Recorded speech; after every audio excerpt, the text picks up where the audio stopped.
कौमी असम्बली के स्पीकर अयाज सादिक जो चमड़ाहित तहरीक इंसाफ में महमूद खान अचकज़ई के मुखालिफ धुर जो अगवान बणाइण ते इख्तलाफ आहिनि। मुखालिफ धुर जे केतिरनि ई माण्हुनि राब्तो करे महमूद खान अचकज़ई जी मुखालफ़त कई।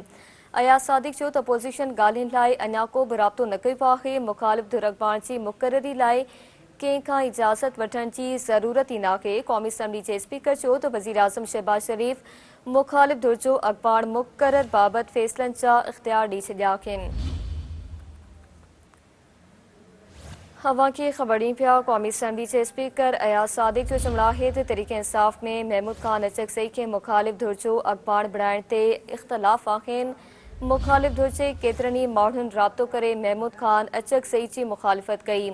अयाज सादिक जो त अपोज़िशन ॻाल्हियुनि लाइ अञा को बि राब्तो न कयो आहे। मुखालिफ धुर अगवान जी मुक़ररी लाइ कंहिं खां इजाज़त वठण जी ज़रूरत ई नाहे।